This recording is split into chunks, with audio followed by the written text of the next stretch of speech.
बिस्मिल्लाहिर्रहमानिर्रहीम। अस्सलाम वालेकुम। आज मैं आपको इमली की चटनी की रेसिपी दे रही हूँ। बहुत ही मज़ेदार बनती है। तो इसके लिए आपको चाहिए इमली का गूदा 2 कप। इमली का गूदा निकालने के लिए आप 1 घंटा पहले इमली को गर्म पानी में भिगो लें और फिर मसल कर इसका गूदा निकाल कर आप छान लें और गूदा तैयार हो जाएगा। चीनी 3/4 कप। चीनी आप अपनी मर्जी से कम या ज़्यादा भी कर सकते हैं। नमक 1/2 टीस्पून, लाल मिर्च पाउडर 1 टीस्पून और ज़ीरा 1 टीस्पून चाहिए होगा।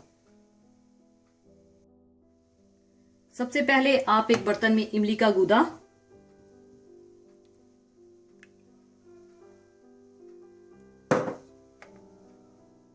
चीनी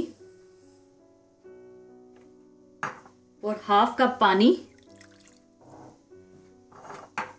साबुत जीरा, लाल मिर्च पाउडर और नमक डालकर आप इसे पकने के लिए रख दें।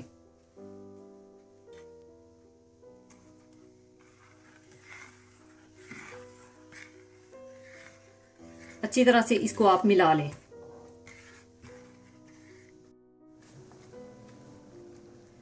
उबाल आने के बाद आप इसे 10 मिनट के लिए मीडियम आंच पर पका लें।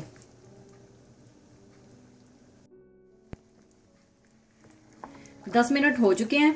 इमली की चटनी तैयार हो चुकी है। अब इसे मैं एक बर्तन में निकाल लूंगी ठंडा होने के लिए।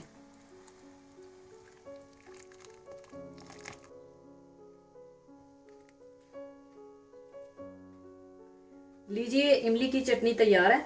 इसे आप पकोड़ों के साथ, दही बड़ों के साथ, फ्रूट चाट में या चना चाट में, इसे आप बहुत सी चीजों के साथ इस्तेमाल कर सकते हैं। जरूर बनाइएगा और दुआओं में याद रखिएगा। जाने से पहले मैं आपके साथ एक बहुत ही खूबसूरत हदीस शेयर करना चाहूंगी। हदीस इस तरह से है। हजरत अबू हुरैरा रजी अल्लाह ताला अन्हो से रवायत है।